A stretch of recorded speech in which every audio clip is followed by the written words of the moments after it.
Hello दोस्तों, अवर study notes channel में आपका स्वागत है। दोस्तों, आपको बता दें कि हमारे द्वारा खुद का अवर स्टडी नोट्स चैनल के द्वारा बनाया गया प्रैक्टिस सेट बिहार दरोगा 1799 का प्रैक्टिस सेट आज दो था। एक प्रैक्टिस सेट जो है वो दीपावली के दिन हो चुका था और आज जो है आज संडे 2 नवंबर को दोस्तों आज यह प्रैक्टिस सेट करवाया गया है टेलीग्राम चैनल पे ऑनलाइन। और उसी को दोस्तों आज उसी सब क्वेश्चन को जो है हम आपको यूट्यूब चैनल से इसका डिस्कशन सॉल्यूशन जो है दे रहे हैं।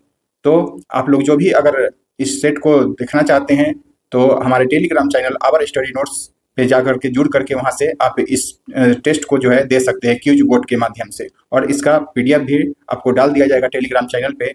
तो आइए दोस्तों, हमें इसका जो है टेस्ट देते हैं, इसका सॉल्यूशन करवाते रहे हैं। अभी इसका सॉल्यूशन हम करवाएंगे। बहुत सारे लोग जो है आज टेस्ट दिए हैं, लगभग 250 के आसपास जो है रेगुलर स्टूडेंट जो है आज टेस्ट दिए हैं। तो जो भी लोग अगर नहीं दिए हैं तो आप एक बार इस टेस्ट को देखें और अंदाज लगे। बिल्कुल एग्जाम पैटर्न पर आधारित क्वेश्चन जो है इसमें सेट किया गया है। बहुत लोगों का फीडबैक बहुत अच्छा आया है। तो आइए विशेष आप लोग क्वेश्चन देखेंगे तो समझ में आ जाएगा खुद ब खुद। तो आइए हम इसका आज सॉल्यूशन अभी देखते हैं, डिस्कशन इस पे करते हैं क्वेश्चन पे। बिल्कुल एकदम एग्जाम पैटर्न पे है। आप लोग एक बार जो है जरूर देख लीजिए, उसके बाद खुद समझ में आ जाएगा कि क्या पैटर्न है एग्जाम का और क्या यह सेट प्रैक्टिस का पैटर्न है। तो आइए हम सबसे पहले क्वेश्चन की शुरुआत करते हैं दोस्तों। यहाँ पे दिया गया है दोस्तों, यह एक्ट से अधिनियम से जो है क्वेश्चन आपको बिहार दरोगा में हमेशा जो है 1 से 2 क्वेश्चन पूछा जाता है। तो उसी के तर्ज पर जो है हमने भी अपने सेट में यह शामिल किया है। तो पहला क्वेश्चन है हमारा, किस अधिनियम के द्वारा जो है गवर्नर जनरल का अध्यादेश जारी करने का जो है अध्यादेश जारी करने की शक्ति जो है प्रदान की गई थी गवर्नर जनरल को। तो दोस्तों इसका सही आंसर जो हो जाएगा 1861 के भारत परिषद अधिनियम आया था और उसी में जो है गवर्नर जनरल को जो है यह अधिकार मिला कि अब वह अध्यादेश जो है जारी कर सकता है। इसके बाद दोस्तों 1935 का अधिनियम के बारे में आपको बता दें तो 1935 का अधिनियम में दोस्तों के प्रांत में द्वैत शासन को समाप्त किया गया और केंद्र में जो है द्वैत शासन को 1935 के अधिनियम के द्वारा लगाया गया। और सारी बातें जो है 1935 के अधिनियम से है, जैसे कि उड़ीसा को बंगाल से अलग किया गया, बिहार से अलग किया गया। उसके बाद आपको बता दें कि इसी अधिनियम के द्वारा जो है आपको एक सुप्रीम कोर्ट की स्थापना की बात कही गई। दिल्ली उच्च न्यायालय की दोस्तों उच्चतम न्यायालय की जो एक संघीय न्यायालय की अगर बात करें दोस्तों तो 1935 के अधिनियम के द्वारा, फिर आरबीआई की स्थापना की बात करें तो 1935 के अधिनियम के द्वारा, फिर से आपको जो है भारत से बर्मा को अलग किया गया जो अभी वर्तमान में म्यांमार है। तो उस सब को जो है 1935 के अधिनियम के द्वारा जो है यह यह प्रावधान लाया गया था। उसके बाद 1958 का चार्टर एक्ट, 1958 का चार्टर एक्ट के द्वारा दोस्तों आप देखिएगा तो आपको पता होगा कि कंपनी के शासन को जो है दोस्तों समाप्त कर दिया गया था और ब्रिटिश क्राउन के हाथ में जो है सौंप दिया गया था। 1833 के एक्ट की बात करें दोस्तों, यहाँ पे 1833 के एक्ट की बात करें तो जैसा कि हम लोग जानते हैं कि 1813 के एक्ट में जो है का प्रावधान लाया गया है कि कंपनी के एकाधिकार को समाप्त किया जाए। चीन और चाय के अधिकार को 1813 के अधिनियम में जो है छोड़ दिया गया था, जो वही आकर के यहाँ पे 1833 के अधिनियम के द्वारा जो है दोस्तों पूर्ण रूप से जो है कंपनी के एकाधिकार को पूर्ण रूप से समाप्त कर दिया गया 1833 के अधिनियम के द्वारा। दोस्तों यह दोनों क्वेश्चन 1813 और 1833 ये दोनों क्वेश्चन जो है बिहार दरोगा में पूछ लिया गया है। नेक्स्ट क्वेश्चन की बात करते हैं दोस्तों हम। नेक्स्ट क्वेश्चन की अगर बात करें तो किस अधिनियम के द्वारा जो है केंद्र में देखिए यहाँ पे लोग कंफ्यूज हो जाते हैं। द्विसदनात्मक की बात कह रहा है। द्विसदनात्मक की अगर बात करें दोस्तों हम तो जैसा कि अभी जो है द्विसदनात्मक हम लोग का राज्यसभा और लोकसभा है, उसी तरह जो है यहाँ पे द्विसदनात्मक व्यवस्था जो है यह कब लागू किया गया था तो यह जो है इस अधिनियम 1919 के अधिनियम के द्वारा जो है आपको द्विसदनात्मक व्यवस्था की जो है द्विसदनात्मक व्यवस्था जो है लागू किया गया था। आपको द्वैध शासन एक मिलता है देखने को, द्वैध शासन। आपको बता दें कि ये द्वैध शासन और द्विसदनात्मक दोनों में अंतर है दोस्तों। द्वैध शासन की स्थापना जो है ना प्रांत में अगर आपसे पूछे तो 1919 के अधिनियम के द्वारा प्रांत में द्वैध शासन की स्थापना किया गया था और केंद्र में बात करें तो 1935 के अधिनियम के द्वारा जो है केंद्र में यह द्वैध शासन स्थापित किया गया था और प्रांत में समाप्त कर दिया गया था 1935 के अधिनियम के द्वारा। 1858 के अधिनियम के द्वारा जैसा कि हमने ऊपर चर्चा कर दिया कि ब्रिटिश क्राउन के जो है शासन, कंपनी का शासन ब्रिटिश क्राउन के हाथों में सौंप दिया गया था। उसके बाद हम चर्चा करते हैं दोस्तों, थोड़ा थोड़ा चर्चा करेंगे क्योंकि अगर ज्यादा डिस्कस करेंगे तो वीडियो बहुत ज्यादा लंबा हो जाएगा। तो हम लोग उसी पे चर्चा करते हैं, थोड़ा थोड़ा फैक्ट को देखते जाएंगे। निम्नलिखित में से कौन सा जो है कैबिनेट मिशन के सदस्य नहीं थे? कैबिनेट मिशन के सदस्य में दोस्तों आपको पता होगा कि स्टोफोर्ड क्रिप्स थे, पैंथिक लॉरेंस थे, यह तो अध्यक्ष ही थे। उसके बाद क्लेमेंट एटली, उसके बाद है एबी एलेक्जेंडर, ये भी थे दोस्तों। यह जो है ना एटली, यह नहीं थे। एटली जो थे अपना भारत जब आजाद हुआ था उस समय यह ब्रिटेन के जो है प्रधानमंत्री थे और लेबर पार्टी से जो है संबंधित थे। तो यह क्वेश्चन कभी कभी पूछ लिया जाता है, तो यह भी ध्यान में रखिए। इसमें इसका सही आंसर जो है क्लेमेंट एटली हो जाएगा। यह तीनों व्यक्ति जो है कैबिनेट मिशन में यह थे। और आपको पता होगा दोस्तों, आपको पता होना चाहिए कि कैबिनेट मिशन की स्थापना मार्च जो है 1946, मार्च 1946 में जो कैबिनेट मिशन की स्थापना हुआ था। तो दोस्तों यह तीनों जो है इसको याद रखा जाता है, स्टोफर्ड क्रिप्स, पेंथिक लॉरेंस और यहाँ पे एबी अलेक्जेंडर। यहाँ पेंथिक लॉरेंस जो थे इसका अध्यक्ष थे। यह भी जो है क्वेश्चन पूछा जाता है। 4 नंबर क्वेश्चन में हम देखते हैं दोस्तों, 4 नंबर अगर क्वेश्चन की अगर आपसे बात करें तो यहाँ पे देखिए कि संविधान सभा द्वारा राष्ट्रीय ध्वज को कब अपनाया गया था। राष्ट्रीय ध्वज की बात कर रहा है दोस्तों, झंडा को कब 22 जुलाई जो है 1947 को राष्ट्रीय ध्वज को अपनाया गया था। आपसे राष्ट्रगान या गीत की बात करें दोस्तों तो 24 जनवरी 1950 को राष्ट्रीय गीत या गान को जो है अपनाया गया था। उसके बाद 26 जुलाई यहाँ पे नहीं, 26 जनवरी 1950 की बात करें दोस्तों तो यहाँ इसी दिन जो है हमारा संविधान जो है लागू हुआ था। अगर आपसे पूछा जाए कि अंगिक संविधान को कब स्वीकार किया गया, कब अंगीकृत किया गया, तो आपसे बता दें कि 26 नवंबर 1949, 26 नवंबर जो है 1949 को जो है यह संविधान को अंगीकृत किया गया। और लागू कब किया गया तो 26 जनवरी 1950 को। भारतीय संविधान की प्रस्तावना की बात करें दोस्तों, यहाँ पे लिखा गया है भारतीय संविधान की प्रस्तावना निम्नलिखित में से किस प्रकार का न्याय का उल्लेख नहीं करता है। यह शब्द पर भी ध्यान दिया जाता है दोस्तों। तो जैसा कि आप लोगों को पता होगा कि भारतीय संविधान में जो है 3 प्रकार का न्याय का जो है उल्लेख किया गया है, जिसमें राजनीतिक, सामाजिक और आर्थिक न्याय का उल्लेख किया गया। यहाँ पे जो है दोस्तों धार्मिक नहीं किया गया, तो हमारा आंसर जो है यही धार्मिक हो जाएगा, क्योंकि हम लोग को पता होगा कि हमारा देश धर्मनिरपेक्ष जो है धर्मनिरपेक्ष देश है, तो धार्मिक का जो है उल्लेख यहाँ पे नहीं किया गया है। नेक्स्ट क्वेश्चन की बात करें दोस्तों, 6 नंबर में है कि निम्नलिखित कथन को मिलान करना है। तो यहाँ पे देखेंगे हम लोग इसको मिलान करना है। अब मिलान में है दोस्तों राज्य सूची, संघ सूची और संवर्ती सूची, और आपको दिया गया है। तो राज्य सूची की बात करें दोस्तों, राज्य सूची में कितना विषय है अभी वर्तमान में। अगर वर्तमान में आपसे पूछा जाए कि राज्य सूची में कितना विषय है दोस्तों, तो अभी जो है 61 जो है राज्य सूची में विषय है। संघ सूची की बात करें दोस्तों तो संघ सूची में जो है 100 है और संवर्ती सूची में जो है 52 है। अभी वर्तमान की बात की है, हम वर्तमान की बात की दोस्तों तो संघ सूची में 61 को याद रखना है, संवर्ती सूची में 52 को, और संघ सूची की बात करें दोस्तों तो 100। पहले जो है यह था दोस्तों, संघ सूची में 97 था, और आपको संवर्ती सूची की बात करें दोस्तों तो पहले जो है 47 था, और यहाँ पे जो था दोस्तों यही 5 जो है ऐड हो गया है यहाँ से निकल करके। तो पहले इसमें क्या था आपको बता दें, आपको संवर्ती सूची में अभी 52 हो गया है, और राज्य सूची में जो है 61 हो गया है। अब पहले जो था यहाँ पे 66 था, इसी में से 5 निकल करके इसमें ऐड हो गया है। तो इस पॉइंट को ध्यान में रखेंगे हम लोग। इसी के अनुसार अगर आपको आंसर देखना हो तो 1 का 3, 2 के ए और 3 के सी के 2 हो जाएगा, यानी कि 3, 1 और 2 ए नंबर जो है इसका सही आंसर आपको देखने को मिल जाएगा। नेक्स्ट है दोस्तों, नेक्स्ट क्वेश्चन है आपका, निम्नलिखित में से कौन सा कथन सही नहीं है, इस पे विचार करें। तो राजभाषा का उल्लेख भाग 17 में है, यह सही है, बिल्कुल सही है। राज्यपाल का नियुक्ति जो है, राज्यपाल का नियुक्ति का प्रावधान कनाडा से लिया गया है, ये भी सही है।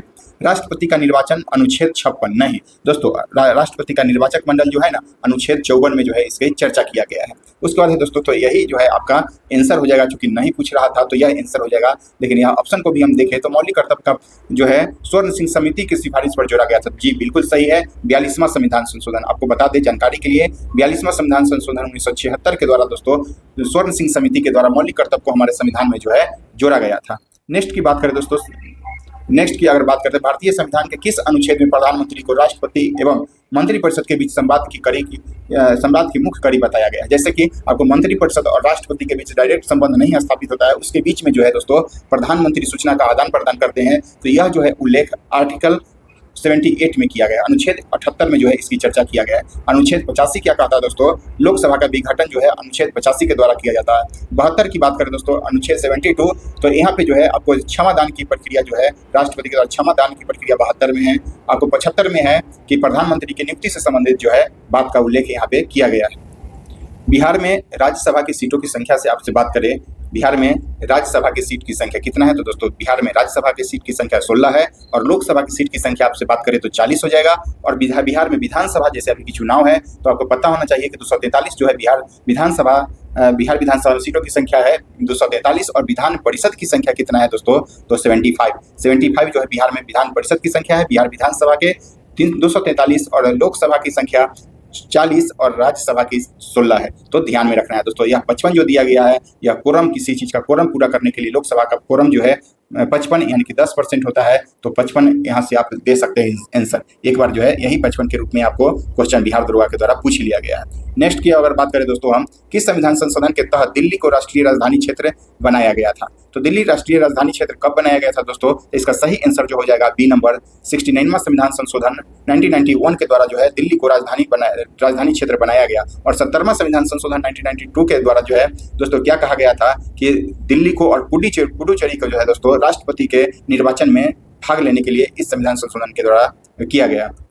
उसके बाद 61वां संविधान संशोधन 1989, आपको पता होना चाहिए कि वोट देने का अधिकार जो है, वोट देने का अधिकार 21 वर्ष से घटा करके जो है यहाँ पे 21 वर्ष से घटाकर 18 वर्ष जो है इसी संविधान संशोधन के द्वारा किया गया था। उसके बाद आपको 91वां संविधान संशोधन नहीं है यहाँ पे, अगर यहाँ पे 92वां संविधान संशोधन रहता 2003 के द्वारा दोस्तों, 92वां संविधान संशोधन 2003 के द्वारा जो है 4 भाषा को, जैसे बोडो, डोगरी, संथाली, आपको बता दें कि संथाली, बोडो, डोगरी, मैथिली, यह 4 भाषा को जो है हमारे संविधान की 8वीं अनुसूची में जो है जोड़ा गया था। तो इस पॉइंट को जो है यहाँ से याद रखा जाता है, याद ध्यान में रखिए इस पॉइंट को। नेक्स्ट अगर बात करें दोस्तों 11 नंबर क्वेश्चन की बात करें अगर आपसे दोस्तों, 11 नंबर हम क्वेश्चन की बात करें आपसे, तो यहाँ पे क्वेश्चन क्या कह रहा है, देखिए यहाँ पे क्वेश्चन कह रहा है कि राज्यसभा के प्रथम उपसभापति कौन थे? देखिए यहाँ पे उपसभापति की बात कर रहा है, तो दोस्तों इसका सही आंसर श्री एस.बी. कृष्णामूर्ति राव हो जाएगा, श्री एस.बी. कृष्णामूर्ति राव हो जाएगा। इसका उपसभापति कौन थे? प्रथम उपसभापति। अगर प्रथम सभापति आपसे राज्यसभा के पूछा जाए तो आपको पता होना चाहिए कि राज्यसभा का प्रथम सभापति जो होता है, राज्यसभा का जो सभापति होता है वह उपराष्ट्रपति होते हैं। तो प्रथम उपराष्ट्रपति हम लोग को पता है कि डॉक्टर सर्वपल्ली राधाकृष्णन थे, तो यह आंसर सही हो जाएगा सभापति। अगर पूछ लिया आपसे तो जेबी मावलंकर कौन थे? तो लोकसभा के प्रथम अध्यक्ष के रूप में दोस्तों गणेश वासुदेव मावलंकर को याद रखा जाता है। उसके बाद M.A. संयम अयंकर को जो है दोस्तों प्रथम लोकसभा उपाध्यक्ष के रूप में जो है याद रखा जाता है। दोस्तों यह क्वेश्चन पूछ लिया गया है तो आप लोग को ध्यान में रखना है, M.A. अनंत संयम अयंकर को दोस्तों याद रखना है। तो चारों फैक्ट को हम लोग को ध्यान में रखना है। नेक्स्ट अगर बात करें दोस्तों, किसी राज्य में विधान परिषद की स्थापना और समाप्ति का प्रावधान जो है किस अनुच्छेद के द्वारा किया गया है? तो दोस्तों विधान परिषद की अगर आपसे बात करें तो अनुच्छेद 169 यानी 169 के द्वारा जो है किसी भी राज्य में विधान परिषद की स्थापना या समाप्ति या विघटन उसको कहें तो अनुच्छेद 169 के द्वारा जो है इसका चर्चा किया गया है। आपको बता दें कि विधानसभा की अगर बात करें आपसे तो अनुच्छेद, देखिए अगर आपसे पूछे संविधान सभा, सॉरी यहाँ पे आपको विधान परिषद हो गया, और विधानसभा की अगर बात करें दोस्तों तो अनुच्छेद 170 में जो है दोस्तों विधानसभा का चर्चा है। और विधानसभा और विधान परिषद मिलाकर के जो विधान मंडल बनता है उसका अनुच्छेद 168 में विधानमंडल, और उसके बाद विधान परिषद 169 और 170 में जो है दोस्तों विधानसभा, तो इसको ध्यान में रखना है। उसके बाद है दोस्तों यहाँ पे 163 लिखा गया है। अनुच्छेद 163 में क्या चर्चा है कि राज्यपाल को कार्य में सहायता करने के लिए एक मंत्री परिषद होगा जिसका प्रधान जो है मुख्यमंत्री होगा, तो इसका मुख्यमंत्री का चर्चा इसमें किया गया है अनुच्छेद 163 में। उसके बाद है दोस्तों बात करें लेबनान की राजधानी कहाँ? दोस्तों एक इंटरनेशनल राजधानी हमेशा पूछा जाता है एग्जाम में, तो हमने इसको लिया है। लेबनान की राजधानी आपसे पूछा जाए दोस्तों तो बेरूत जो है इसका सही आंसर हो जाएगा। आपको बता दें कि बगदाद जो है इराक का राजधानी है, हनोई जो है वियतनाम की राजधानी हनोई है। इंडोनेशिया की बात करें तो इंडोनेशिया की राजधानी जो है जकार्ता हो जाएगा। तो इस ग्रुप में जो है दोस्तों ध्यान रखिए, क्षुद्र ग्रह जो है ग्रहों के किस स्थिति में, देखिए क्षुद्र ग्रह किस ग्रहों के बीच में जो है स्थित है या रहता है, किस ग्रहों के बीच में, तो आपको बता दें यह क्षुद्र ग्रह है। तो एक ट्रिक के रूप में याद रखिए, क्षुद्र को बुध समझिए थोड़ा की देर के लिए, बुध और उसके आसपास के जो ग्रह है या दिन है तो उसको जो है उस रूप में हम लोग याद रखेंगे क्षुद्र ग्रह को। तो दोस्तों मंगल और बृहस्पति ऐसे याद रखेंगे हम लोग, मंगल और बीच में आ जाएगा क्षुद्र और बृहस्पति, तो मंगल और बृहस्पति के बीच में जो है दोस्तों क्षुद्र ग्रह को याद रखा जाता है।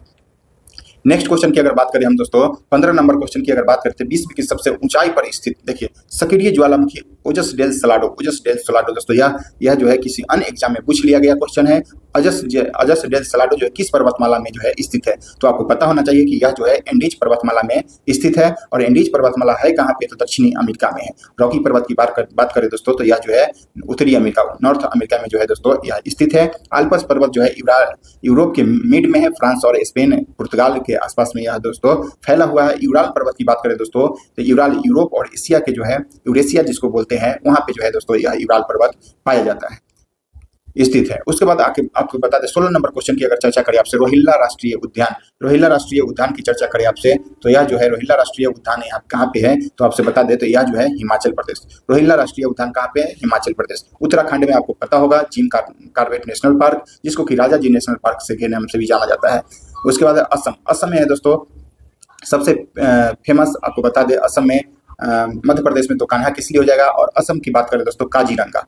काजीरंगा। दोस्तों लिखने में टाइम लगेगा और चूंकि लिखने में थोड़ा यहाँ पे दिक्कत होता है तो हम लिख नहीं पा रहे हैं, चूंकि ए फ्लैट रहता है, टैब से वीडियो बनाते हैं तो ए फ्लैट है और ऐसे लिखने में थोड़ा प्रॉब्लम होता है, तो आप लोग बात को समझिएगा, मैनेज कीजिएगा, सुन के याद रखिए या फिर आप नोट करते जाइएगा।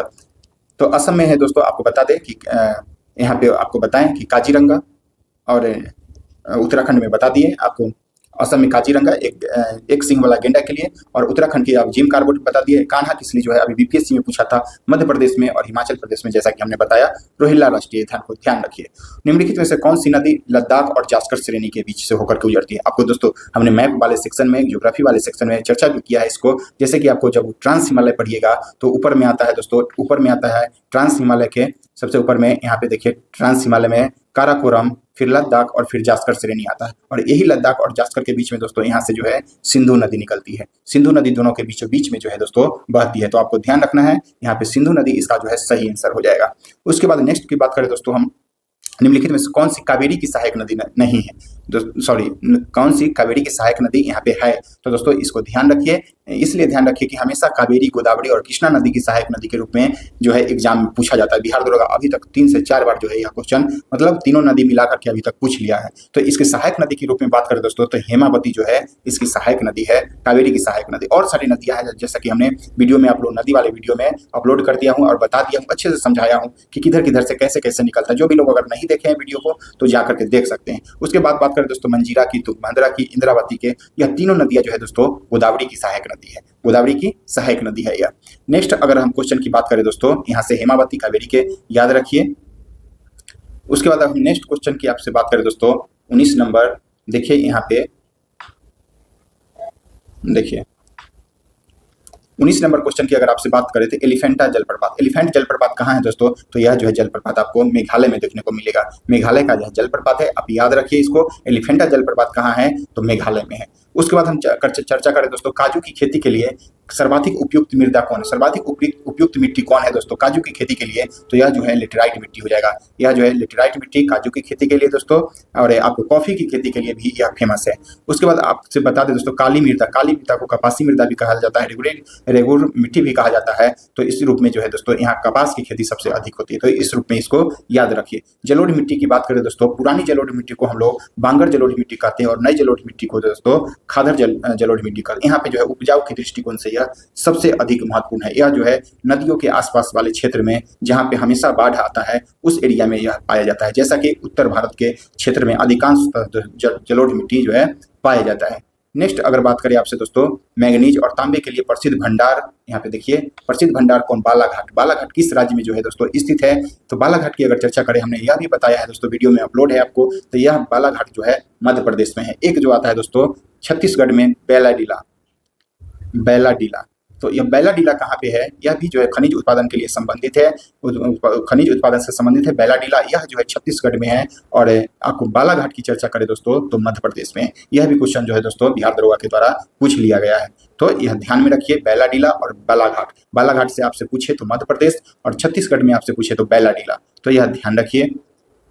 नेक्स्ट अगर आपसे बात करें दोस्तों, नेक्स्ट अगर हम आपसे बात करें क्वेश्चन की, निम्नलिखित में से कौन सा बंदरगाह जो है पूर्वी तट पे, पूर्वी तट की अगर बात करें दोस्तों, पूर्वी तट की यह जो है, अगर आपको भारत का नक्शा आपको पता होना चाहिए कि किधर से, देखिए यहाँ पे यह, अगर आप पूर्वी और पश्चिमी तट की बात करें दोस्तों तो यह जो है आपको हो जाएगा यहाँ पे वेस्ट और यहाँ पे ईस्ट, यह जो है पूर्वी तट है और यह जो है पश्चिमी तट है। तो यहाँ से पूछ रहा है आपसे पूर्वी तट पे कौन सा स्थित नहीं है, नहीं की बात, तो तूतीकोरिन की बात करें तो तूतीकोरिन हम लोग को पता होना चाहिए कि कहाँ पे है। तो यहाँ पे एरिया में तमिलनाडु के एरिया क्षेत्र में जो है तूतीकोरिन, ये नोड भी तो तमिलनाडु में है, और पाराद्वीप जो है दोस्तों यहाँ पे उड़ीसा वाले क्षेत्र में है पाराद्वीप। तो यह तीनों जो है पूर्वी तट पे स्थित है। मरमागुआ की बात करें दोस्तों तो मरमागुआ यहाँ पे कहाँ पे है? तो यह गोवा वाले क्षेत्र में, गोवा में मरमागुआ है। तो आपका जो आंसर नहीं पूछ रहा था पूर्वी तट पे कौन स्थित नहीं है, तो यह 3 जो है पूर्वी तट पे है,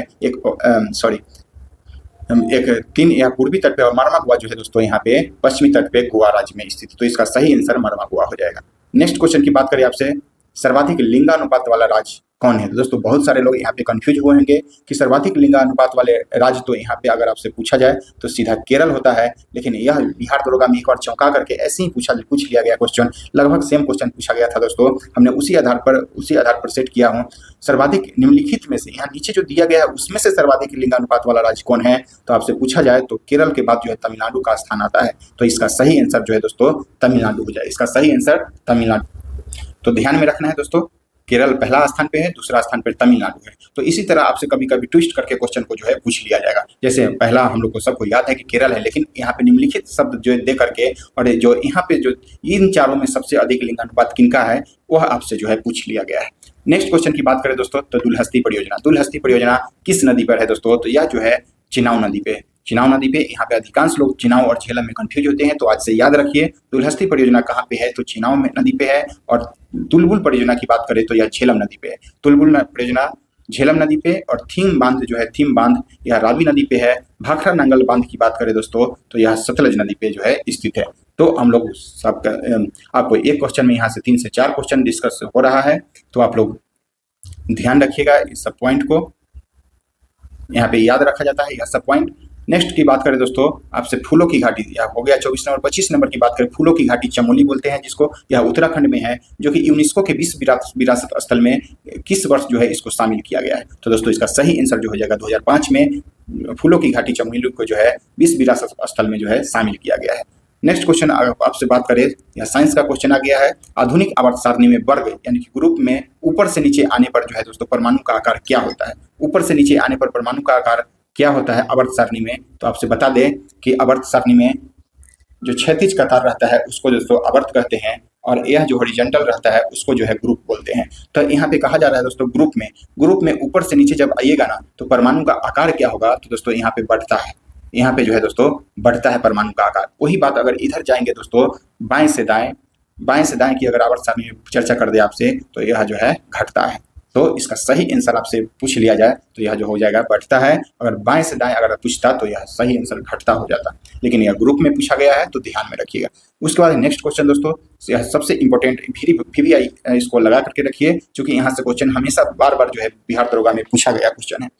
बिहार में शरीर में जो है तांबा की अधिकता से कौन सा रोग जो है उत्पन्न होता है? थोड़ा सा मिसप्रिंटिंग है यहाँ पे, इसको हम एडिट करेंगे फिर से। तो देखिए यहाँ पे आपको क्वेश्चन से मतलब है और आप डिस्कशन से ध्यान पे रखिए डिस्कशन को। शरीर में तांबा की अधिकता से कौन सा रोग उत्पन्न होता है? तो दोस्तों इसका सही आंसर जो है विल्सन रोग जो है तांबा की अधिकता से होता है। लेकिन ये सब जो है इटाई मिनीमाटा यह सब जो क्वेश्चन अभी तक में ये दोनों मिला करके दोस्तों 3 बार जो है बिहार दरोगा के द्वारा जो क्वेश्चन पूछा गया है। हो सकता है दोस्तों इस बार तांबा से रिलेटेड पूछ लिया जाए। तो तांबा की अधिकता से जो है दोस्तों विल्सन नामक रोग होता है। इटाई की बात करें दोस्तों, इटाई की बात करें तो यह किसकी अधिकता से होता है? तो कैडमियम आपको ध्यान रखना है।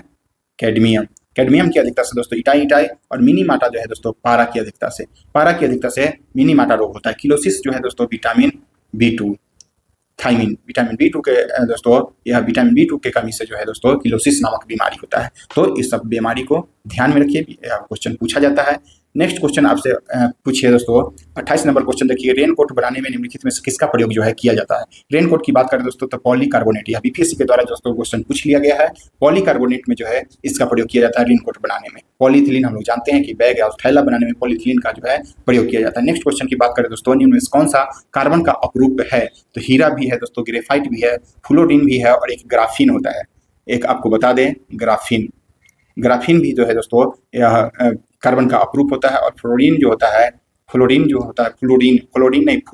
है, यह कार्बन 60 होता है। तो ध्यान में रखना है इसको भी। नेक्स्ट क्वेश्चन की बात करें दोस्तों बेकिंग पाउडर बनाने में किस अम्ल की, 30 नंबर क्वेश्चन देखिए 30 नंबर, बेकिंग पाउडर बनाने में किस अम्ल का प्रयोग किया जाता है? तो दोस्तों बेकिंग पाउडर बनाने में जो है टार्टेरिक अम्ल का जो है प्रयोग किया जाता है। टार्टेरिक अम्ल का प्रयोग जो है बेकिंग पाउडर बनाने में किया जाता है। ऑक्जेलिक अम्ल की बात करें दोस्तों तो यह टमाटर में पाया जाता है और पालक में भी जो है यह पाया जाता है। साइट्रिक अम्ल की बात करें दोस्तों यह नींबू में या खट्टे फल या रसीला फल में जो है दोस्तों साइट्रिक अम्ल पाया जाता है। मैलिक अम्ल की बात करें, मौलिक नहीं यहाँ पे मैलिक हो जाएगा दोस्तों।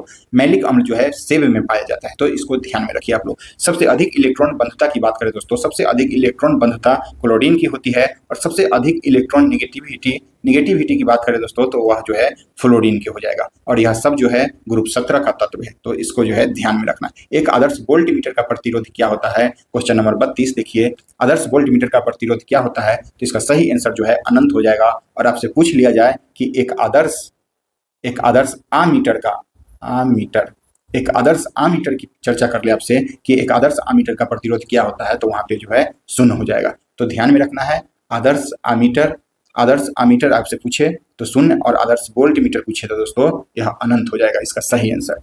तो हम लोग को ध्यान में रखना है। नेक्स्ट क्वेश्चन की बात करें, वैद्युत अपघटन के नियम की खोज किसने किया था? दोस्तों यह भी पूछा गया है, बीपीएससी के द्वारा यह क्वेश्चन पूछा गया है। तो माइकल फैराडे के द्वारा जो है वैद्युत अपघटन यानी कि इलेक्ट्रोलाइसिस की खोज की बात करें दोस्तों, तो यह माइकल फैराडे के द्वारा इसकी खोज किया। आइंस्टीन ने सापेक्षता के सिद्धांत का नियम दिया था। हेनरी बेक्यूरेल रेडियो सक्रियता से संबंधित है, और फ्लेमिंग जो है इन्होंने अपना बाएं हाथ और दाएं हाथ का नियम जो है दिए हैं। इनको भी चर्चा अगर करें तो बहुत टाइम लगेगा दोस्तों, इसलिए शॉर्ट में निकल रहे हैं हम लोग। मायोपिया की बात करें दोस्तों, मायोपिया यानी कि इसको बोलते हैं निकट दृष्टि दोस्त, और आपको पता होगा लोग सबको याद रखते हैं अवतल लेंस। निकट मतलब यह ज्यादा लेटर का है, तो निकट मतलब अवतल, और कम जो रहता है दूर मतलब उत्तल, कम मतलब जितना लीटर का यह है इससे 1 लीटर बढ़ा करके सबको लगभग ऐसे ही याद रखते हैं। तो मायोपिया यहाँ पे कभी कभी पूछा जाएगा, यह इंग्लिश शब्द है निकट दृष्टि दोष का, तो वहाँ पे हो जाएगा अवतल लेंस। अगर दूर दृष्टि को ठीक करने के लिए, निवारण के लिए दोस्तों उत्तल लेंस का प्रयोग किया जाता है। बाइफोकल लेंस की बात करें दोस्तों तो प्रेस बायोपिया जिसको इंग्लिश में बोलते हैं, प्रेस बायोपिया ही इंग्लिश वाला शब्द ही याद रखिए, क्योंकि बायोपिया और बाइफोकल दोनों नाम से मिलता जुलता है, तो आपको याद करने में आसान हो जाए। प्रेस बायोपिया को बाइफोकल लेंस से ठीक किया जाता है। बेलनाकार इसमें क्या होता है, न ज्यादा दूर का और न ज्यादा, इसमें जो है दोस्तों ऊपर नीचा दिखने लगता है व्यक्ति को, तो इसको उसमें उस बीमारी को दूर करने के लिए जो है दोस्तों उसको दृष्टिबाधितता बोलते हैं, या एस्टिमैग्जिज्म जो है बोला जाता है। तो उस बीमारी को दूर करने के लिए बेलनाकार लेंस का प्रयोग किया जाता है। नेक्स्ट क्वेश्चन है दोस्तों, किसी व्यक्ति की आंख के अंदर दबाव को मापने के लिए किस यंत्र का प्रयोग किया जाता है? किसी व्यक्ति के आंख के अंदर दबाव को मापने के लिए टोनोमीटर, देखिए यहाँ पे टोनोमीटर का जो है दोस्तों प्रयोग किया जाता है। बैरोमीटर का वायु दाब मापने के लिए, गैस दाब मापने के लिए तो मैनोमीटर, और टेकोमीटर जो है पहिया की दूरी मापने के लिए टेकोमीटर का प्रयोग किया जाता है। नेक्स्ट क्वेश्चन की अगर बात आपसे करें दोस्तों, तो सूर्योदय या सूर्यास्त, देखिए यहाँ पे सूर्योदय या सूर्यास्त के समय सूर्य का लाल रंग प्रकाश के किस घटना के कारण दिखाई देता है? देखिए सूर्योदय या सूर्यास्त की बात करें आपसे तो यह जो हो जाएगा प्रकाश के किरणन के कारण दिखाई देता है। लोग इसमें कंफ्यूज हुए होंगे इस प्रकाश के अपवर्तन में। तो प्रकाश के अपवर्तन में क्या होता है दोस्तों कि सूर्य निकलने से और डूबने से ठीक कुछ देर बाद या पहले तक, सूर्य उगने से कुछ देर पहले और डूबने से कुछ देर बाद तक जो है चटक लाल रंग जो दिखाई देता है वह होता है अपवर्तन के कारण, और यह जो है सूर्यास्त और सूर्योदय के समय लाल रंग का दिखाई देना जो है यह प्रकाश के परिकिरणन के कारण होता है। तो दोनों फैक्ट को ध्यान में रखना है। ध्वनि की चाल किस पर निर्भर नहीं करता है? तो यह दोस्तों ताप पर निर्भर करता है, तारत्व पर भी करता है, आर्द्रता पर भी करता है, लेकिन प्रेशर पर यानी कि दाब पर जो है यह निर्भर नहीं करता है। अपेक्षित घनत्व की बात करें दोस्तों, अपेक्षित घनत्व किससे मापा जाता है? तो हाइड्रोमीटर से अपेक्षित घनत्व को मापा जाता है। और अपेक्षित आर्द्रता की बात करें आपसे तब जाकर के हाइग्रोमीटर हो जाएगा। बैरोमीटर वायु दाब और मैनोमीटर जो है गैस दाब को जो है मापा जाता है। नेक्स्ट क्वेश्चन की बात करें आपसे, निम्नलिखित कथनों पर विचार कीजिए। पृथ्वी की सतह पर ऊपर या नीचे जाने पर जी का मान घटता है, बिल्कुल सही बात है। पृथ्वी के केंद्र पर जी का मान 0 होता है, केंद्र पर जी का मान 0 होता है, बिल्कुल सही बात है। पृथ्वी के ध्रुव पर जी का मान जो है महत्तम होता है, यह भी सही बात है। विषुवत रेखा पर जी का मान जो है 0 होता है, दोस्तों यह गलत है, यहाँ पे अधिकतम नहीं, मिस प्रिंटिंग है, 0 होता है, तो यह जो है दोस्तों गलत हो जाएगा, क्योंकि विषुवत रेखा पर जो है जी का मान न्यूनतम होता है, न कि 0 होता है। तो इसको ध्यान रखिए, यहाँ से इसका आंसर जो हो जाएगा डी नंबर आंसर हो जाएगा। उसके बाद है दोस्तों मोलस्का विज्ञान के अध्ययन को क्या बोलते हैं? मोलस्का विज्ञान के अध्ययन को जो है दोस्तों हम लोग कांकोलॉजी बोलते हैं। मोलस्का विज्ञान, अंकोलॉजी दोस्तों कैंसर विज्ञान, कैंसर अध्ययन के जो है दोस्तों कैंसर के लिए जो अध्ययन किया जाता है उसको अंकोलॉजी कहते हैं। और सेलिनोलॉजी जो है दोस्तों चंद्रमा का अध्ययन को दोस्तों सेलेनोलॉजी कहा बोला जाता है। डेंगू ज्वर जो है, डेंगू बुखार जो होता है वह किस वायरस के कारण होता है दोस्तों? तो यह जो है अरबो वायरस के कारण डेंगू ज्वर होता है। आपको बता दें कि रेबिडो वायरस से दोस्तों आपको चिकन पॉक्स नामक बीमारी होता है, और बर्सेला वायरस से यह जो है चेचक नामक जो है बीमारी होता है। बर्सेला वायरस, चेचक और रेबिडो वायरस से जो है दोस्तों आपको बता दें यह चेचक और रेबिडो वायरस से आपको रेबिडो वायरस अभी बताएं आपको, यह हो जाएगा चेचक और यह हो जाएगा छोटी माता, इस प्रकार का जो है दोस्तों रोग होता है। नेक्स्ट की बात करें दोस्तों चिकन पॉक्स बोले दोस्तों, चिकन पॉक्स जो है रेबिडो वायरस से चिकन पॉक्स होता है, और यह चेचक होता है बेरिसेला वायरस से। नेक्स्ट क्वेश्चन की बात करें दोस्तों, किस विटामिन का रासायनिक नाम जो है रासायनिक नाम फिलोक्विनोन है। तो विटामिन के का नाम जो है दोस्तों फिलोक्विनोन है, विटामिन बी का नाम थायमीन है, विटामिन ए का नाम है दोस्तों रेटिनॉल और ई का नाम टेकोफेरॉल है, विटामिन ई का टेकोफेरॉल। तो दोस्तों यह सब याद रखना है। 3F हार्मोन के नाम से किस हार्मोन को जाना जाता है? इसका सही आंसर तो है दोस्तों एड्रेनल, एड्रेनलिन हो जाएगा। और 3F इसलिए कहा जाता है दोस्तों, 3F होता है इसमें, एफ इसमें जो है दोस्तों 3F किस लिए कहा जाता है कि एक F का मतलब होता है फियर, दूसरा फियर फ्लाइट और fear fight and flight, fear fight and flight, या तो आप डर जाइए या लड़िए या फिर भाग जाइए, यानी कि इसी हार्मोन को दोस्तों लड़ो उड़ो हार्मोन भी बोला जाता है, 3F हार्मोन भी बोला जाता है, एड्रेनलिन हार्मोन को। थायरॉक्सिन की कमी से आपको पता होगा कि घेंगा, थायरॉक्सिन जो घेंगा नामक रोग जो होता है आयोडीन की कमी से होता है, और उसमें थायरॉक्सिन हार्मोन होता है। उसके बाद नेक्स्ट क्वेश्चन की बात करें दोस्तों, यहाँ से 44 नंबर, शरीर की सबसे बड़ी मिश्रित ग्रंथि की बात करें दोस्तों, शरीर की सबसे बड़ी मिश्रित ग्रंथि की आपसे बात करें दोस्तों, तो यहाँ पे पेनक्रियाज, अग्नाशय हो जाएगा पेनक्रियाज। अगर सीधे आपसे पूछा जाए बड़ी ग्रंथि कौन, मिश्रित शब्द नहीं आए तो तब जाकर के आंसर जो है वह लीवर हो जाएगा। तो यहाँ पे मिश्रित ग्रंथि आपसे पूछ रहा है तो इसका सही आंसर जो हो जाएगा पेनक्रियाज यानी कि अग्नाशय हो जाएगा, इसलिए कि इसमें अंतःस्रावी और बाह्यस्रावी जो होता है। छोटी आंत की बात करें दोस्तों, तो हमारी सारे खाना जो है जो भी खाते हैं इसका पाचन पूर्ण रूप से छोटी आंत में ही होता है। पित्ताशय में दोस्तों पित्त जो है जमा होता है, लीवर में बनता है और पित्ताशय में जमा होता है। तो ध्यान रखेंगे किस रक्त समूह में कोई भी एंटीजन नहीं पाया जाता है। ध्यान रखेंगे एंटीजन की बात कर रहा है दोस्तों, ओ ब्लड ग्रुप जो होता है उसमें जो एंटीजन नहीं पाया जाता है। और यही यहाँ पे एंटीबॉडी की बात करते हैं दोस्तों, एंटीजन आपसे पूछा कि तो ओ में एंटीजन नहीं पाया जाता है, लेकिन एंटीबॉडी आपसे पूछ लिया जाए तो एबी में जो है एंटीबॉडी नहीं पाया जाता है।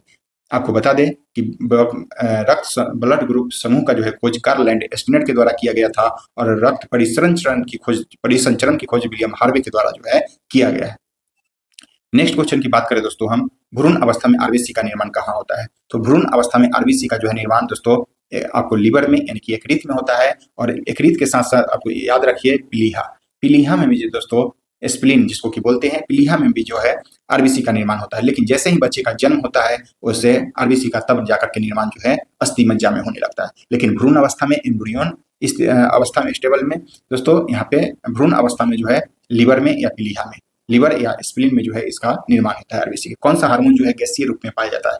यह कई बार एग्जाम में पूछा गया है, अन्य प्रकार के एग्जाम में, जैसे बिहार पुलिस हो, अन्य प्रकार के एग्जाम में भी पूछा गया है क्वेश्चन है। तो कौन सा हार्मोन गैसीय रूप में पाया जाता है दोस्तों? एथिलीन एक ऐसा हार्मोन है जो कि गैसीय अवस्था में पाया जाता है, और फलों को कृत्रिम रूप से पकाने का काम जो है एथिलीन करता है। लेकिन अगर फलों को प्राकृतिक रूप से एथिलीन पकाता है, जबकि कृत्रिम रूप से आपसे बात करें तो एसिटिलीन, एसिटिलीन पर दोस्तों हम पानी छिड़कते हैं तो कैल्शियम कार्बोनेट पर जो है दोस्तों पानी छिड़कते हैं, तब जाकर एसिटिलीन गैस निकलता है, और कृत्रिम रूप से इससे जो है फल को पकाया जाता है। साइटोकाइनिन की बात करें दोस्तों, तो साइटोकाइनिन जो होता है हार्मोन या कोशिका विभाजन में जो है साथ देता है, कोशिका विभाजन का में निर्माण में यह भाग लेता है। फ्लोरीन की बात करें तो फूल लगने से पहले जो है यह हार्मोन जो है पौधों में रिलीज होता है। नेक्स्ट क्वेश्चन की बात करें, कवक एवं शैवाल के बीच कौन सा संबंध होता है? तो कवक एवं शैवाल के बीच जो है दोस्तों सहजीवी यानी कि पैरासाइट जो है, पैरासाइट इसका संबंध होता है सहजीवी।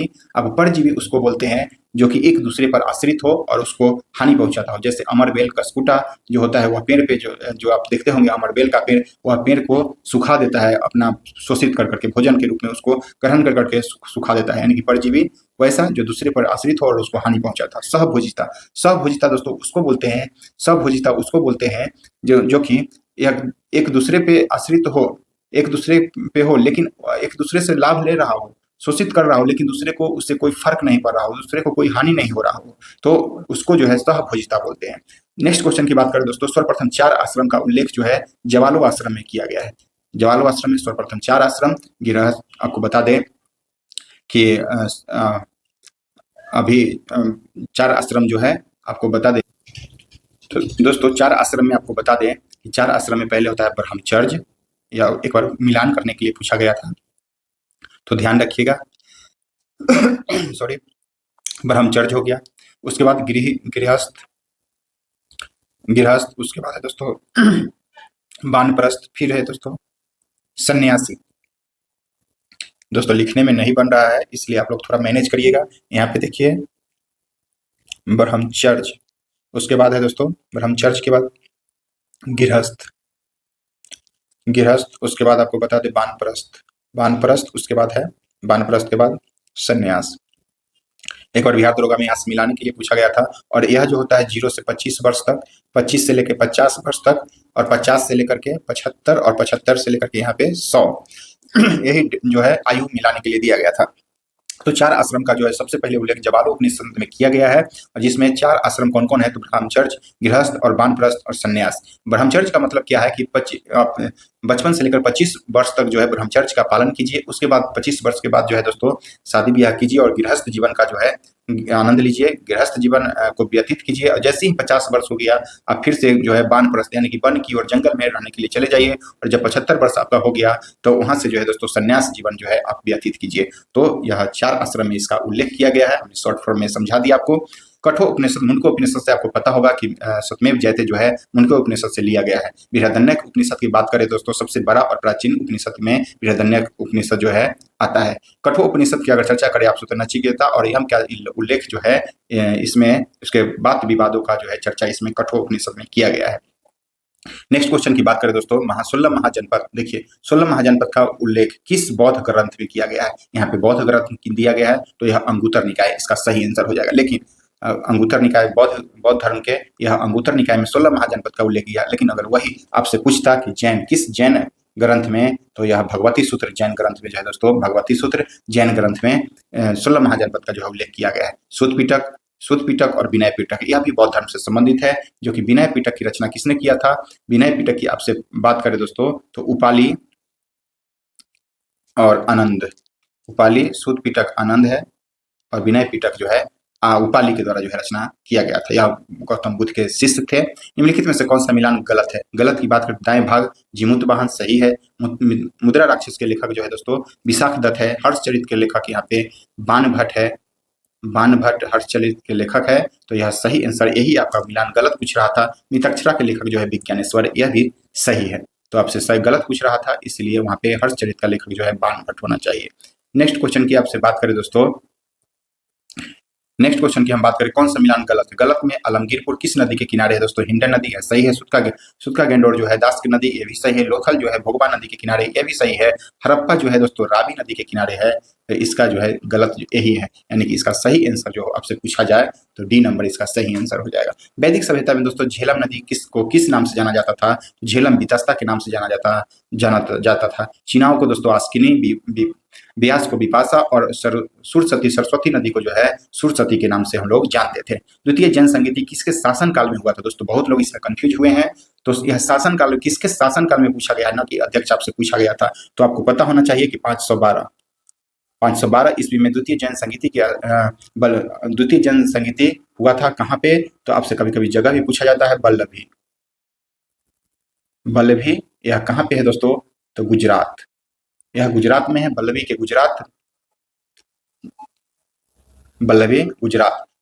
गुजरात में 512 ईस्वी में जो है दोस्तों द्वितीय जैन संगीति की स्थापना हुआ था। उस समय जो है दोस्तों शासक जो थे भानुगुप्त थे।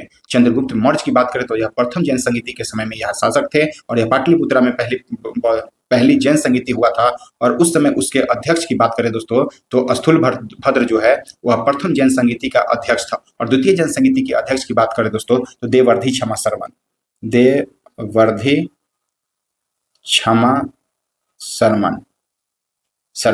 तो दोस्तों देवर्धि क्षमा सरवन की बात करें तो द्वितीय जैन संगीति की अध्यक्षता किए थे, और पहला के स्थूल भद्र। तो इस रूप में याद रखिएगा, इसलिए इसका आंसर सही आंसर भानुगुप्त होगा। नेक्स्ट क्वेश्चन की बात करें दोस्तों, अंग महाजनपद की राजधानी कहाँ थी? तो यह चंपा में थी। वैशाली किसकी बज्जी की राजधानी थी? राजगीर मगध की राजधानी था। और इंद्रप्रस्थ जो है कुरु की राजधानी या दिल्ली, जो कि अभी वर्तमान में दिल्ली क्षेत्र के रूप में जाना जाता है।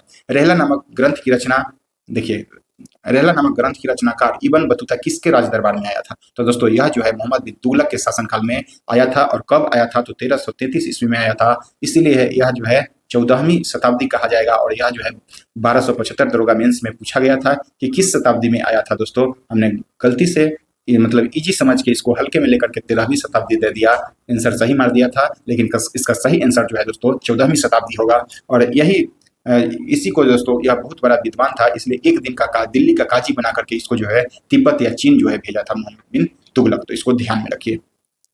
उसके बाद है दोस्तों प्रथम आंग्ल मराठा युद्ध की समाप्ति किस संधि के द्वारा हुआ था। प्रथम आंग्ल मराठा की संधि की बात करें दोस्तों संगोला की संधि के द्वारा 1750 में संगोला की संधि हुई। सालवाई की संधि की आपकी बात करें दोस्तों 1782 में सालवाई की संधि हुआ। देवगांव की संधि तो 1802 में 1803 में देवगांव की संधि और 1802 में जो है दोस्तों बेसिन की संधि हुआ था। तो ध्यान में रखना है हम लोग संगोला की संधि 1750 एक होता है दोस्तों, एक होता है सगौली। सगौली यह आंग्ल नेपाल युद्ध के समय हुआ था और यह जो हुआ था दोस्तों 1816 में जो है सगौली की संधि होता है। इसके द्वारा आंग्ल नेपाल युद्ध समाप्त होता है।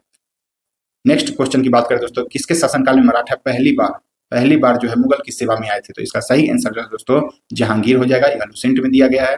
नेक्स्ट क्वेश्चन की बात करें दोस्तों तो ब्लू वाटर पॉलिसी किस गवर्नर के द्वारा जो है लागू किया गया था। ब्लू वाटर पॉलिसी की बात करें दोस्तों तो यह जो है डी अल्मेडा, आपको पता होना चाहिए कि प्रथम पुर्तगाली गवर्नर जो है यही डी अल्मेडा था और यह ब्लू वाटर पॉलिसी का जो है सबसे बड़ा समर्थक था। द्वितीय आपकी बात करें द्वितीय पुर्तगाली गवर्नर डी अल्बुकर्क था, अल्फांसो द अल्बुकर्क यह था और इन्हीं ने जो है दोस्तों गोवा को बीजापुर से छीन करके और इसके लास्ट में जाकर 1530 में गोवा राजधानी बनता है पुर्तगालियों का। तो ध्यान में रखना है और यही व्यक्ति जो थे अल्बुकर्क पुर्तगाली साम्राज्य के वास्तविक संस्थापक के रूप में जाने जाते हैं। हाउटमैन डच यात्री था जो कि भारत सबसे पहले आया था। डुप्ले की बात करें दोस्तों तो यह प्रथम फ्रांसीसी गवर्नर के रूप में डुप्ले को जो है याद रखा जाता है।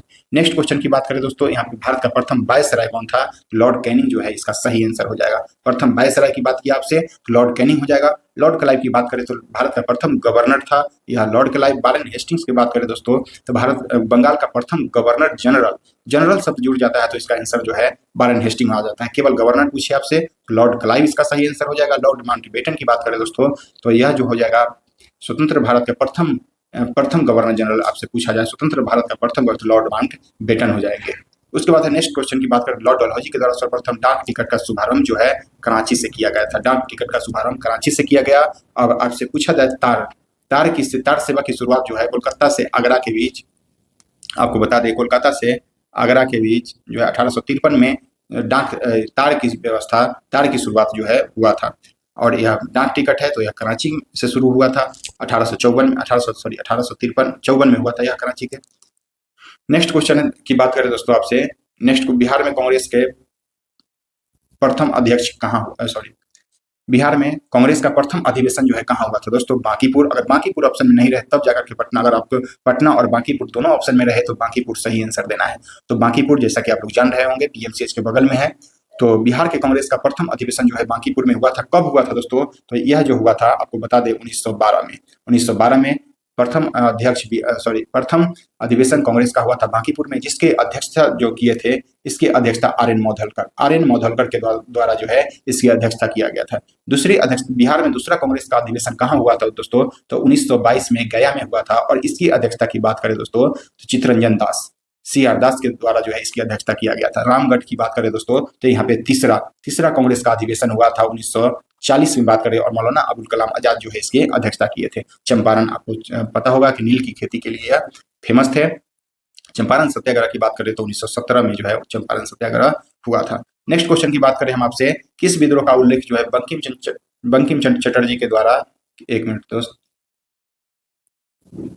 किस विद्रोह का उल्लेख देखिए यहाँ पे लिखा गया किस विद्रोह का उल्लेख जो है बंकिम चंद्र चटर्जी के पुस्तक आनंद मठ में जो है किया गया है। तो यह इसका सही आंसर सन्यासी विद्रोह हो जाएगा दोस्तों। और नील विद्रोह की बात करें तो नील विद्रोह भी एक नील दर्पण में होता है जिसका लेखक जो है दीनबंधु मित्र के द्वारा एक पुस्तक लिखा गया नील दर्पण और उसी में जो है नील विद्रोह का उल्लेख किया गया है। संथाल विद्रोह की बात करें दोस्तों सिद्धू कानूचांद भैरव 4 भाई थे और इन्होंने इसका नेतृत्व किया था। मुंडा विद्रोह की बात करें दोस्तों बिरसा मुंडा का नाम आप लोग को पता होगा, बिरसा मुंडा, और यह 1899 में यह आंदोलन मुंडा आंदोलन जो है यह मुंडा विद्रोह हुआ था और 1900 में दोस्तों रांची के जेल में इनका बिरसा मुंडा का हैजा नामक बीमारी से जो है दोस्तों इनका मृत्यु हो गया था। नेक्स्ट क्वेश्चन की बात करें दोस्तों विधिवत रूप से 1857 के विद्रोह का शुरुआत कहाँ हुई थी। तो विधिवत रूप से आपसे पूछा जाए दोस्तों तो 10 मई को दोस्तों मेरठ से जो है विधिवत रूप से इसकी 1857 के विद्रोह की शुरुआत हुई थी।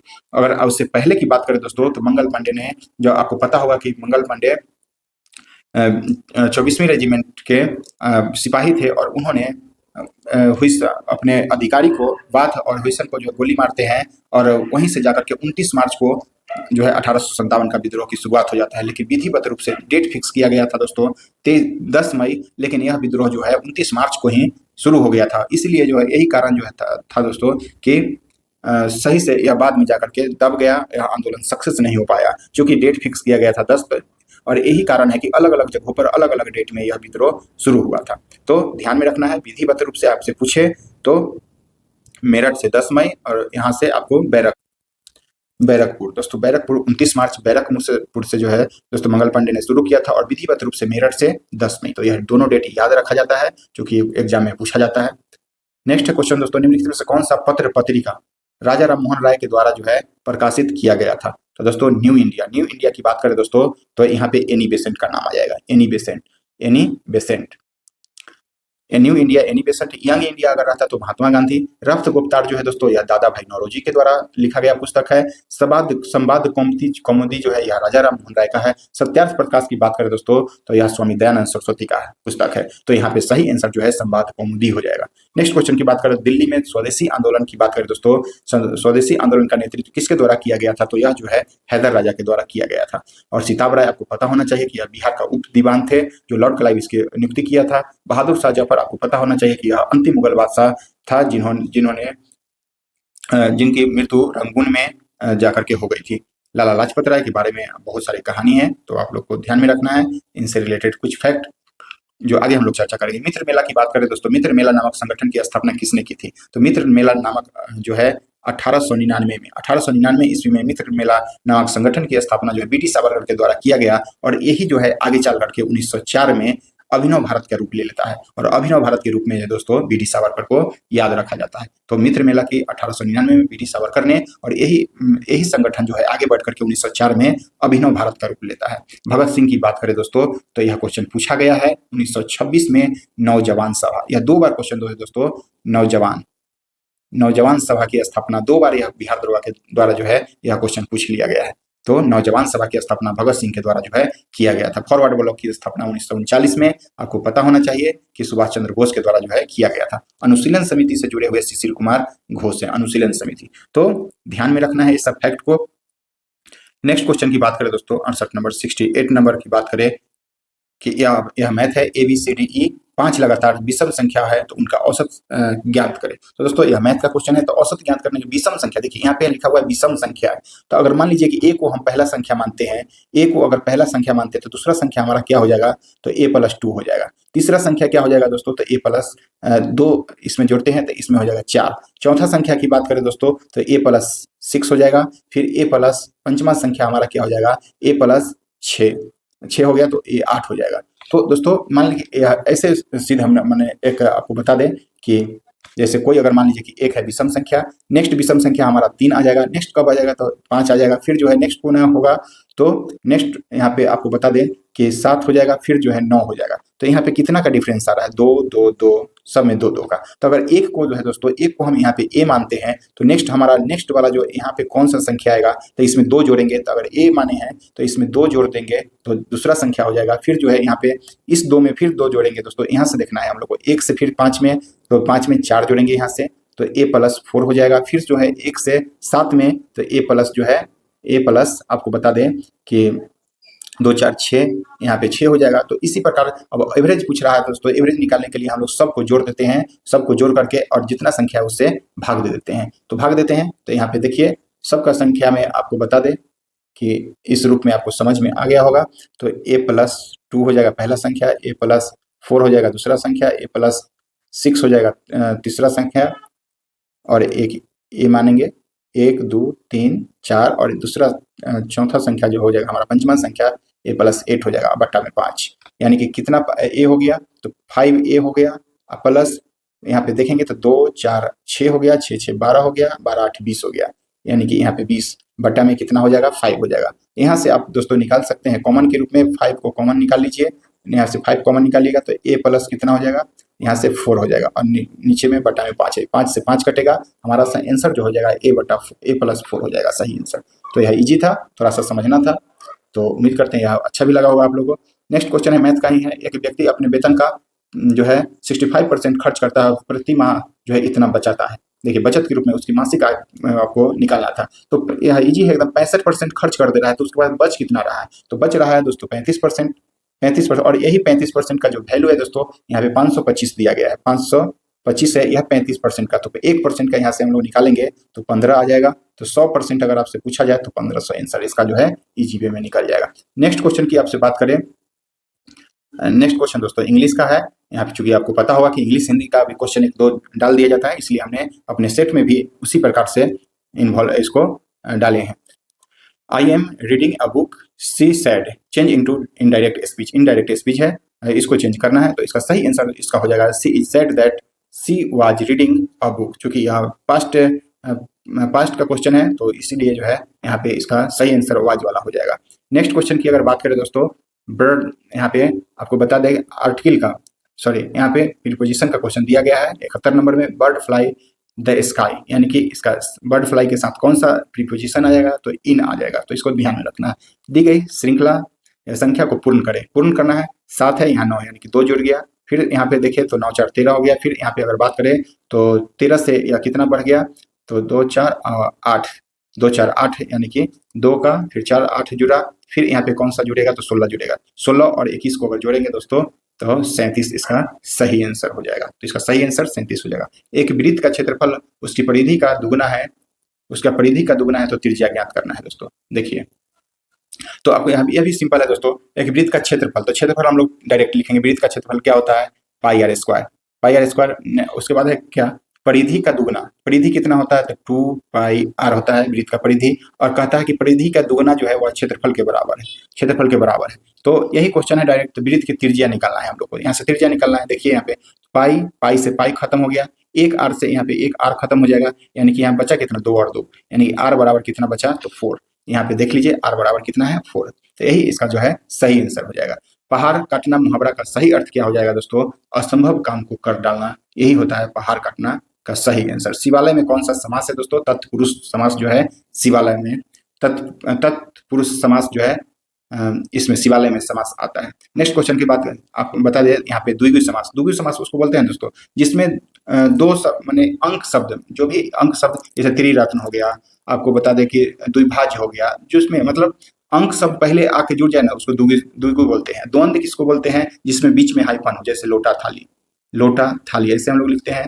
तो इस प्रकार के जो शब्द रहेगा भाई बीच में हाइफन वाला, उसको द्वंद्व समास बोलते हैं, और द्विगु जिसमें जो है अंश पहले लगा होता है उसको द्विगु समास बोलते हैं। कर संरचना संबंधित सुधार के लिए कौन सी समिति जो है गठित की गई थी, नेक्स्ट हमारा क्वेश्चन है, तो यह हो जाएगा दोस्तों कर संबंधी से संबंधित जो है चिलैया समिति था। नरसिम्हन समिति बैंकिंग कर से सुधार से संबंधित है। बांगचू समिति है दोस्तों ब्लैक मनी और टैक्स से संबंधित यह है। नेक्स्ट क्वेश्चन की बात करें दोस्तों, मानव पूंजी के निवेश करने का जरिया क्या है, तो शिक्षा और प्रशिक्षण, यह दोनों जो है सही आंसर हो जाएगा, शिक्षा और प्रशिक्षण।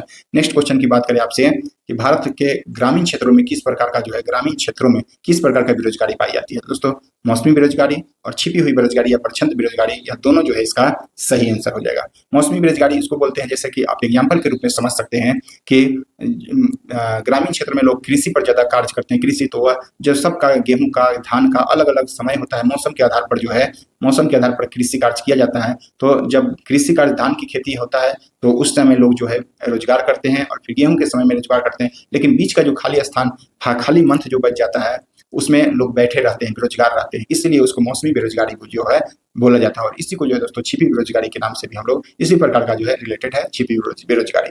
नेक्स्ट क्वेश्चन है, किस क्षेत्र में कामगार को रोजगार की सुरक्षा मिलती है। रोजगार की सुरक्षा की बात करें दोस्तों, संगठित क्षेत्र, संगठित क्षेत्र में जो है दोस्तों रोजगार की सुरक्षा मिलती है। यहाँ पे आपको मतलब सेफ जॉब रहेगा संगठित क्षेत्र में, ऐसा चर्चा यहाँ पे किया जा रहा है। नेक्स्ट क्वेश्चन की बात करें तो निम्नलिखित में से कौन सा भैंस की नस्ल है दोस्तों, नस्ल से हमेशा एक क्वेश्चन पूछा जाता है, तो हमने भैंस की नस्ल की बात करें दोस्तों, तो कौन सी भैंस की नस्लें हैं, तो यहाँ पे नगौड़ी देखिए, नगौड़ी, मेवाती और गिर, यह तीनों जो है गाय का नस्लें है। लेकिन नागपुरी, देखिए यहाँ पे कंफ्यूजन नहीं होना है, नागपुरी नागपुर के नाम पे है, और नगौड़ी जो है यहाँ पे यह गाय का है, लेकिन नागपुरी जो है यह भैंस का नस्ल है, ध्यान रखना है। नेक्स्ट क्वेश्चन की बात करें दोस्तों, 90 ईस्ट रिज, 90 ईस्ट रिज कहाँ है, तो यह जो है हिंद महासागर में है, हिंद महासागर में, यह ध्यान में रखना, हिंद महासागर में 90 ईस्ट रिज है। उसके बाद हम बात करें दोस्तों आगे, नेक्स्ट क्वेश्चन की बात करें, चूंकि टाइम भी बहुत ज्यादा हो रहा है दोस्तों, परजीवी परितंत्र में, परजीवी परितंत्र की बात करें दोस्तों, पैरासाइटिक इकोसिस्टम में संख्या का पिरामिड क्या होता है? तो यह जो है हमेशा उल्टा होता है, संख्या का पिरामिड हमेशा उल्टा होता है। लेकिन यही यहाँ पे परजीवी शब्द नहीं देता, आपसे सीधे पूछता कि इकोसिस्टम में संख्या का पिरामिड क्या होता है, तब जाके आपको सही आंसर सीधा ऊपर की ओर हो जाता। तो दोस्तों शब्द शब्द का खेल होता है, इस शब्द पे जो है ध्यान रखा जाता है। ऐसा ऐसा शब्द दोस्तों एग्जाम में आपको क्वेश्चन बनाने में ध्यान रखना होता है, नहीं तो ऐसा गलती होने की ज्यादा संभावना रहता है। तो परजीवी पारितंत्र की बात करें, पैरासाइटिक इकोसिस्टम की बात करें दोस्तों, तो हमेशा उल्टा, लेकिन आपसे सीधे इकोसिस्टम की बात कर ले तो वह सीधा ऊपर आंसर हो जाएगा। नेक्स्ट क्वेश्चन की बात करें दोस्तों, सत्रिया। सत्रिया जो है यह असम का है, यह भी बिहार दरोगा के द्वारा पूछ लिया गया क्वेश्चन है। सत्रिया लोक नृत्य जो है यह कहाँ का है? तो असम का है।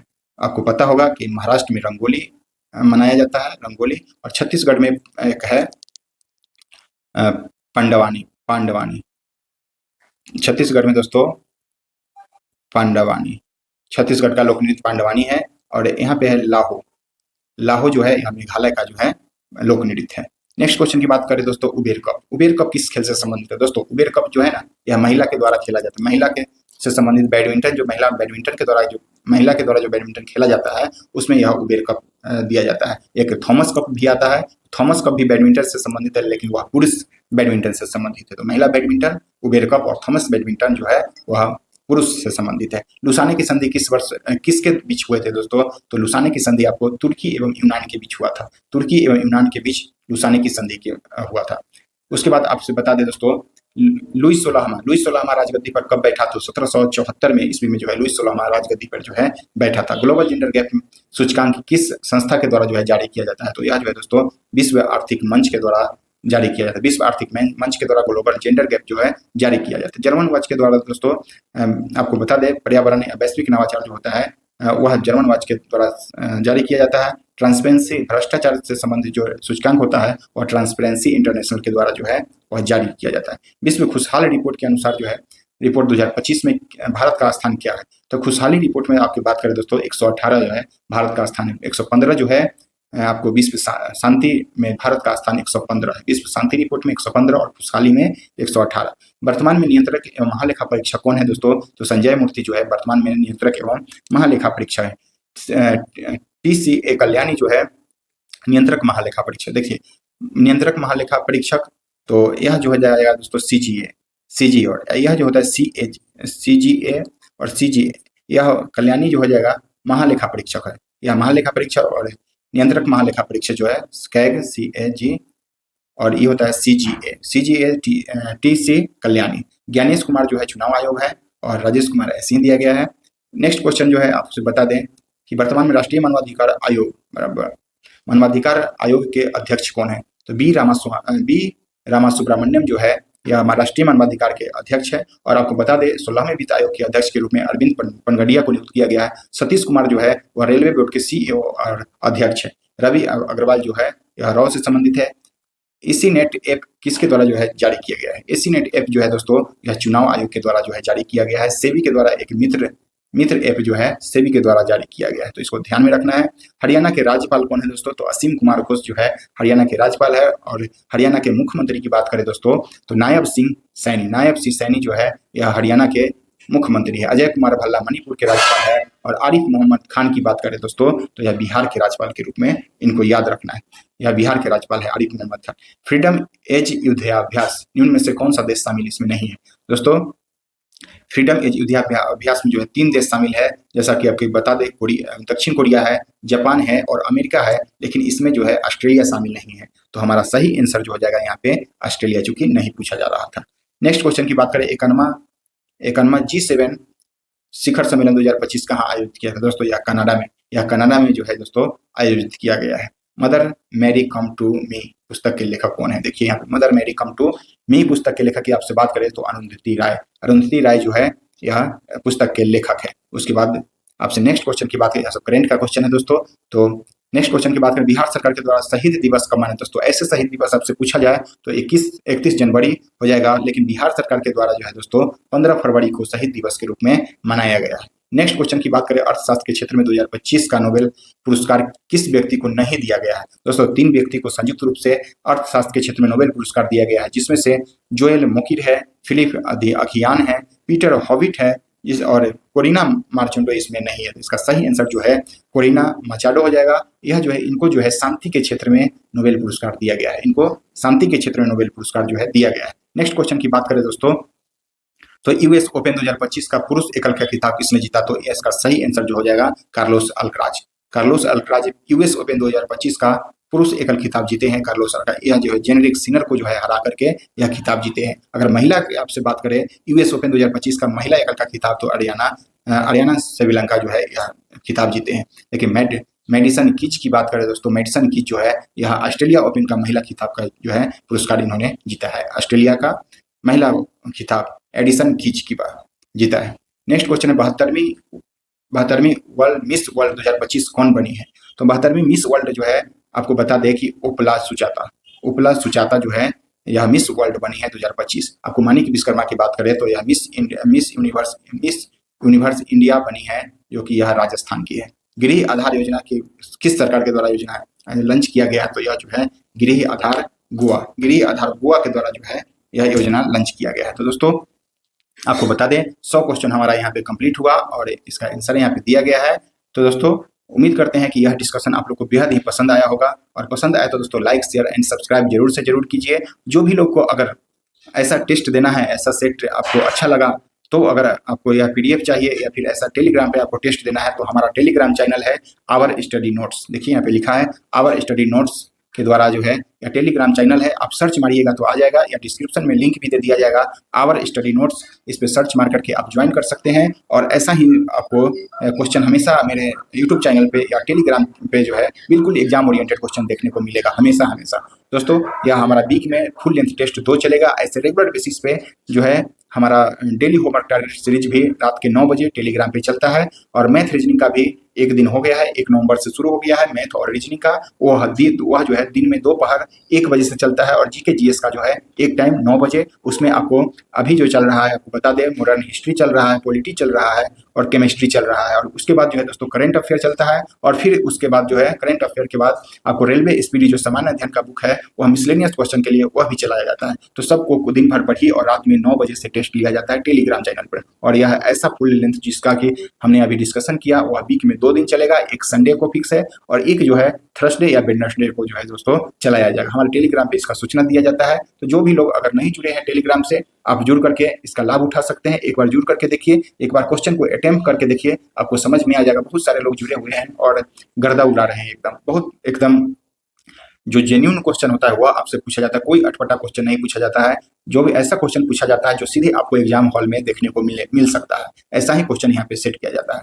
तो दोस्तों उम्मीद करते हैं अच्छा लगा होगा डिस्कशन आप लोग को, और जो भी लोग नहीं जुड़े हैं एक बार हमारे जुड़ जाइए टेलीग्राम से। और दोस्तों यह वीडियो पसंद आए तो लाइक शेयर एंड सब्सक्राइब जरूर से जरूर कीजिए। धन्यवाद।